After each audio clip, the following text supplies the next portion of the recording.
नमस्कार, स्वागत है आप सभी दर्शकों का। इस विशेष पेशकश में मैं हूँ आपके साथ निहारिका महेश्वरी। इस हफ्ते की स्टार शख्सियत हमारे साथ जुड़ी हुई हैं। एक ऐसी शख्सियत जो फौजी परिवार से हैं, जिन्हें पत्रकारिता भी पता है, पत्रकारिता की एबीसीडी, और अब वो पॉलिटिकली इतनी स्ट्रांग हैं कि वो सीधे राज्य की फर्स्ट लेडी हैं। मैं उत्तराखंड की विधानसभा अध्यक्ष की बात कर रही हूँ, एक संवैधानिक पद पर हैं। मेरे साथ मेरे साथ ऋतु खंडूरी जी मौजूद हैं। मैम, स्वागत है आपका। धन्यवाद, बहुत-बहुत धन्यवाद आपको।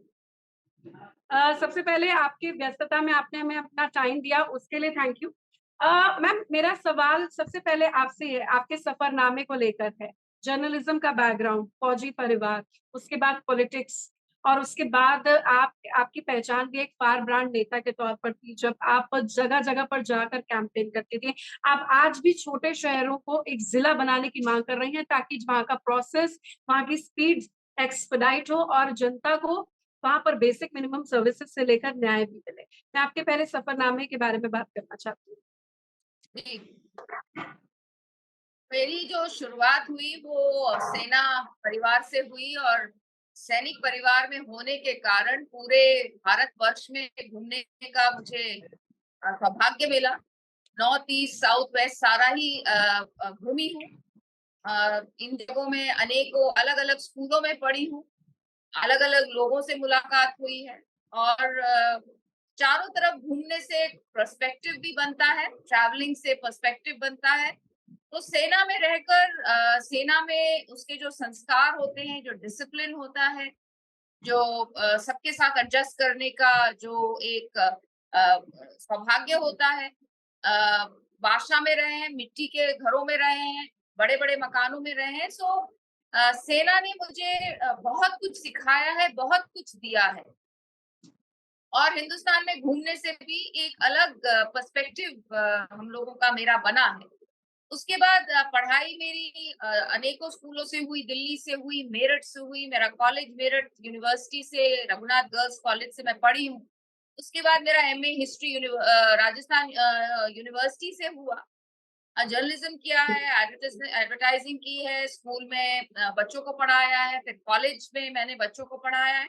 तो it's been a varied experience और काफ़ी इस एक्सपीरियंस की वजह से जो मैं आज हूँ शायद इसी एक्सपीरियंस की वजह से मैं हूँ। बहुत अच्छी एजुकेशन मिली, बहुत अच्छा संस्कार मिले, आर्मी के बहुत ही अच्छे वैल्यूज़ मुझे मिले। So I think traveling and the army has given me a lot of varied experiences जो आज मुझे बहुत काम आते हैं।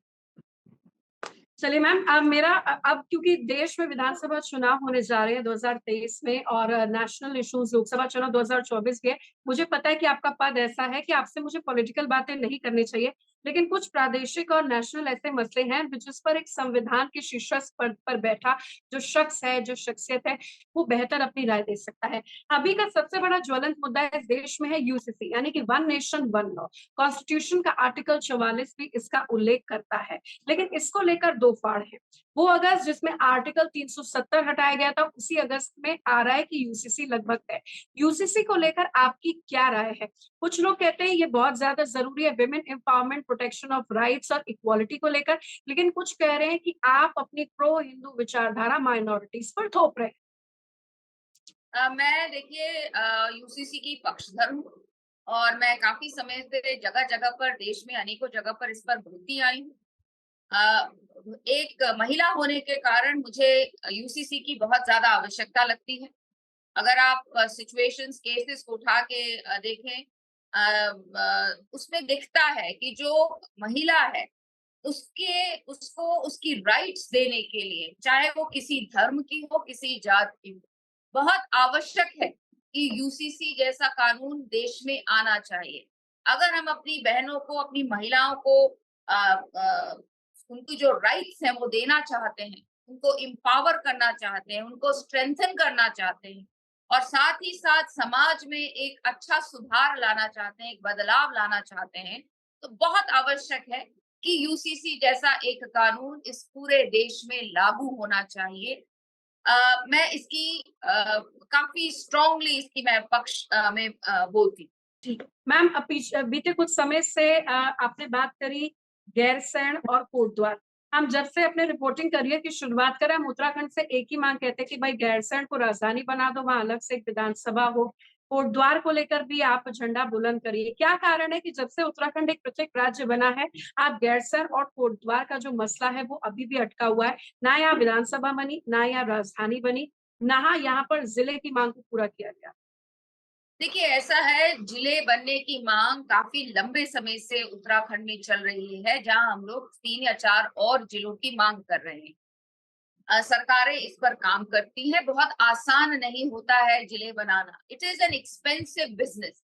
लेकिन उसके बावजूद मेरा मानना ये है कि आज के समय में छोटे जिलों की आवश्यकता है, क्योंकि विकास अगर करना है तो जिले छोटे होने पड़ेंगे। पर्टिकुलरली जो हम पहाड़ के प्रदेश हैं, उनमें बहुत आवश्यक है, क्योंकि ट्रैवल टाइम इतना होता है। अगर कोटद्वार के किसी को नागरिक को अगर अपने काम के लिए पौड़ी जाना पड़ता है, जहाँ की जिला हेडक्वार्टर है, उसको कम से कम 3-4 घंटे का समय चाहिए सिर्फ पहुंचने में।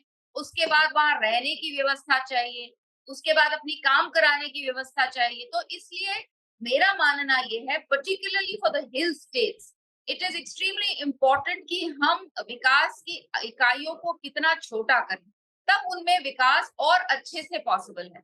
तो सरकारें इसको देखती हैं और देख रही हैं, और उत्तराखंड की सरकार भी इस पर इसको देख रही है। और मुझे लगता है जैसे ही उनको लगेगा कि इट्स अ वायबल थिंग, कि हम इन चीजों को कर सकते हैं, वो अवश्य होगा। जहां तक राजधानी की बात है, देखिए, राजधानी वो हमारी ग्रीष्मकालीन हो चुकी है।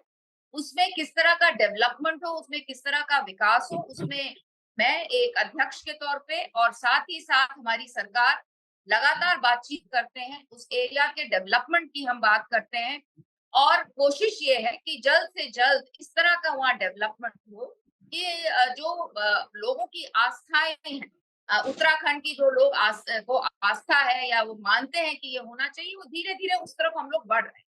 चलिए मैम, जहां पर एक एक काउंटर क्वेश्चन है, जहां पर अभी भी कुछ ऐसी जगह है जहां पर पानी नहीं पहुंचा है। उत्तराखंड की इकोनॉमी की जो शान है, वहां पर वो महिला है जो प्रेग्नेंट भी होकर, हम देखते थे जब हम हिल स्टेशन भी जाते थे, पहाड़ों से पानी वो हो रहा है, वो पीपे के सहारे प्रेग्नेंट महिला लेकर जा रही, एग्रीकल्चर, खेती बाड़ी सब वो संभाल रही है। ऐसे समय में जहां पर कुछ जगहों पर बत्ती, बेसिक मिनिमम सर्विसेज, इंटरनेट की व्यवस्था नहीं पहुंची है, वहां पर आप कह रही हैं कि विधानसभा ऐसे जगहों पर पेपरलेस, एक तरफ काउंटर, एक तरफ विधानसभा की पूरी तरीके से वर्चुअल पेपरलेस बनाने की बात कर रही हैं, वहीं दूसरी जगह कई ऐसे तहसील हैं, गांव हैं, जहां पर पता ही नहीं है कि आउटसाइड वर्ल्ड है क्या। देखिए, आप शायद दिल्ली में बैठकर ये बात कर रही हैं। आपको पता होना चाहिए कि पिछले 8-9 सालों में जिस तरह का विकास आदरणीय प्रधानमंत्री जी के दौर में हुआ है, वो महिलाओं की आवाज जो दबी कुचली थी, जो उनकी आवाज दिल्ली के गलियारों में गूंजती नहीं थी, आज गूंजती ही नहीं है। उनको उनके विकास के लिए उनके बारे में सोचा जाता है, और सोचने के अलावा ऐसे कार्यक्रम लाए जा रहे हैं कि महिलाओं के जीवन को आसान कर सके। आप सोचिए, 70 साल के बाद इस देश में बिजली की बात हुई। आज घर घर तोप तोप बिजली पहुंची है। आज पहली बार 70 सालों में ये बात कहीं ना कहीं उठी है कि महिलाओं को शौचालय नहीं है। शौचालय आपके लिए छोटी सी चीज में होगी जो दिल्ली में बैठे हुए लोग हैं, लेकिन आदरणीय प्रधानमंत्री जी को नमन करना चाहती हूँ कि उन्होंने इस तरह की बात सोची ही नहीं, आज घर घर शौचालय पहुंचाया, एक महिला का स्वाभिमान उसको वापस दिया। साथ ही साथ जल जीवन हम मिशन ये की बात करें, उत्तराखंड में है ये चीजें, कुछ गांव में ये बिल्कुल है, चीजें इम्परफेक्ट बिल्कुल। की गई। नहीं नहीं, बिल्कुल है। आप आइए, आपको हम पानी दिखाएंगे, हम आपको बिजली दिखाएंगे, हम आपको शौचालय दिखाएंगे। बिल्कुल है। पिछले 7-8 साल में जिस तरह का प्रोग्रेस मैंने देखा है, क्योंकि मैं भी नई हूँ पॉलिटिक्स में, और मैंने as a citizen of this country महिलाओं की क्या स्थिति है वो भी देखी है, क्योंकि बहुत साल मैं बिहार में भी रही हूँ। मैंने स्थिति देखी, उनको सुनने को कोई तैयार नहीं था, उनको सम्मान देने को कोई तैयार नहीं था। आज उनकी सुनवाई ही नहीं होती है, उनको सम्मान दिया जाता है, और उनके जीवन को किस तरह से और आसान किया जाए, उनकी जीवन शैली को किस तरह से और विकसित किया जाए, वो बात हो रही है। आज समूहों की बात हो रही है, स्किल डेवलपमेंट की बात हो रही है, उनके प्रोडक्ट्स को मार्केट तक लाने की बात ही नहीं जी, हो रही है। उत्तराखंड की समूहों में काम करने वाली महिलाओं का सामान आज बाजार तक लेकिन पहुंच वही रहा है। महिलाओं को चाहे साउथ में हो, मंदिर में एंट्री का हक नहीं दिया जा रहा। अब तो ड्रेस कोड भी बता दिए गए हैं, ये ड्रेस कोड है। ये ड्रेस कोड देखिए नहीं ये है, मंदिरों में देश मत एंट्री करो। देखिए, अब देश में क्या हो रहा है, ये मैं इसको कहने आपने उत्तराखंड की बात की, मैं आपको उत्तराखंड की बात बता रही हूँ। उत्तराखंड में महिला सशक्त थी, महिला सशक्त है, महिला समाज चलाती थी, महिला समाज चलाती है। लेकिन कहीं न कहीं उसकी जो उसको सम्मान मिलना चाहिए था, वो कहीं न कहीं बीच में इरोड हुआ। आज वो सम्मान दोबारा से उसको दिया जा रहा है और मुझे खुशी होती है। मैं कोटद्वार में देखती हूँ, मैंने यमकेश्वर में देखा है, पूरे उत्तराखंड में घूमती हूँ। आज महिला आकर अपनी बात कहती है, अपने चीजों को रखती है। तो सशक्त महिला रही है, उत्तराखंड में हमेशा सशक्त रही है। अगर आपको आज आप एनवायरनमेंट की बात कर रहे हैं, हमारे यहाँ तो गौरा देवी ने कितने साल पहले चिपको आंदोलन शुरू कर दिया, टिंचरी माई ने कितने सालों पहले अल्कोहल के खिलाफ काम किया। तो हमारे यहाँ सशक्त महिला रही है। और यस, कुछ बेसिक चीजों की कमी थी, जैसे बिजली, पानी, इन चीजों की कमी थी। वो धीरे-धीरे वहां तक हम वो विकास की जो ये जो आवश्यक चीजें वो पहुंचा रहे हैं। मैम, केदारनाथ धाम में एक वीडियो वायरल हुआ इंस्टाग्राम में कि कोई भी कपल आ जाता है, वहां पर लव वीडियोस बना लेते हैं, वायरल होने के लिए वीडियोस बनाते हैं। एक धार्मिक स्थान की एक सैंक्टिटी, एक प्योरिटी है। इस पर आप कुछ कहना चाहेंगे, क्योंकि उत्तराखंड राज्य मैडम में हो रहा है। नहीं मैडम, अब आप बताएंगे, ये तो संस्कारों की बात है। आप उनके घर के माँ बाप से पूछिए कि क्या संस्कार उन्होंने अपने बच्चों को दी है। इसमें सरकारें क्या कर सकती हैं? इसमें हम केवल कानून ला सकते हैं ना। लेकिन जो हरकतें जहाँ हो रही हैं, कहीं ना कहीं संस्कारों की कमी है। घर से संस्कार मिलने चाहिए, स्कूलों से संस्कार मिलने चाहिए। और अगर आप इन चीजों को और इस तरह से पेश करें, मीडिया की भी तो जिम्मेवारी है कि जो हुआ वो गलत हुआ, उसको हम गलत हुआ इनकरेज है, ना। तभी तो मैम आपका रिएक्शन चाहते हैं उस पर। रिएक्शन क्या, मैं तो बोल रही हूँ घर का संस्कार है। आप देखिए, अगर इस तरह की चीजें हो रही हैं, अगर वो समाज के लिए गलत है तो मेरे लिए भी गलत है।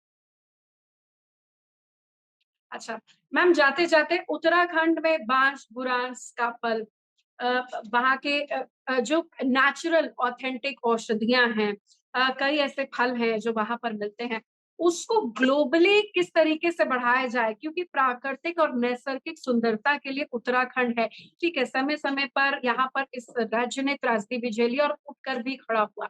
यहाँ की जो देसी चीजें हैं उसको ग्लोबली मार्केट करने में हम थोड़े पीछे कैसे हैं? देखिए, धीरे धीरे ये चीजें आगे बढ़ेंगी। आज आपको इन चीजों की वैल्यू समझने आने लगी है। जब मैं बच्ची थी, जब मैं छोटी थी, हमारे पास उस वक्त भी कंडाली थी, उस वक्त भी हमारे पास काफल थे, उस वक्त भी हमारे पास झिंगोरा था और उस वक्त भी हमारे पास कोदा था। आज जैसे जैसे समाज बदल रहा है, जैसे जैसे थिंकिंग बदल रही है, आज इसकी डिमांड होने लगी है। इस चीज की आवश्यकता ही नहीं, इस चीज की वैल्यू हमको समझ में आने लगी है। तो धीरे धीरे जिस तरह से आज झिंगोरा दिल्ली पहुंचा है, कल झिंगोरा इंग्लैंड पहुंचेगा। इसी तरह से हमारे काफल पहुंचेंगे। तो कहीं ना कहीं सरकारें उस तरफ बढ़ गई हैं। It's the world is coming closer. और जितने धीरे मैम, धीरे लेकिन आप चीजें पलायन को कैसे रोकेंगी? हम लोग हर चुनाव में बात करते हैं कि पहाड़ में पानी और जवानी नहीं टिकते हैं। पलायन की सबसे बड़ी समस्या उत्तराखंड की, कैसे आप रोकेंगे इसको? रोकेंगे, देखिए रुक ही रहा है। आपने कोविड के बाद अगर आप प्रयास करेंगी और गांव में जाकर देखेंगी, बहुत से लोग रुके हैं और बहुत से लोग जो नहीं रुके हैं वो अपने मकान बना रहे हैं। धीरे धीरे लोगों की ये समझ में आ गया है कि हमको अपने घरों को रखना है, अपने घरों पर वापस जाना है। पहाड़ जैसी अच्छी जगह जहाँ आबो हवा बहुत अच्छी है, खान पान बहुत अच्छा है, जहाँ धीरे धीरे जीवन को जीने के लिए आसानी हो रही है, जहाँ सुविधाएं धीरे धीरे बढ़ाई जा रही है, कहीं ना कहीं लोगों के ये दिमाग में अब ये बात आ गई है कि हमें वापस जाना है। और जहां तक कैसे रोकेगी, सरकार इस पर कार्य कर रही है, जी। चाहे वो समूह के माध्यम से हो, चाहे वो होम स्टेज के माध्यम से हो, चाहे वो स्किल डेवलपमेंट के माध्यम से हो, चाहे वो लोकल चीजों को इनकरेज करने के माध्यम से हो। तो कहीं ना कहीं धीरे धीरे सब प्रयास कर रहे हैं कि पलायन को कम किया जाए या रोका जाए। धन्यवाद रितु खंडूरी जी, बहुत बेबाकी से आपने तमाम मसलों पर बात की। आपने यूसीसी से लेकर जो कपल्स सिर्फ व्यूज और लाइक्स के लिए वायरल होना चाहते हैं उस पर भी आप बोली, गैरसैंण कोटद्वार जैसे मुद्दों पर भी आपने बोला, प्राकृतिक आपदा से लेकर उत्तराखंड को कैसे हम नेशनल पर्सपेक्टिव और ग्लोबली लॉन्च, रीलॉन्च और मार्केट कर सकते हैं, ताकि हम लोकल थिंक करें लेकिन विजन हमारा ग्लोबल हो। धन्यवाद रितु खंडूरी जी, आपका हमारे साथ जुड़ने के लिए, खासतौर पर यूसीसी पर आपने जो बोला उसके लिए शुक्रिया। अपना पक्ष रखिए।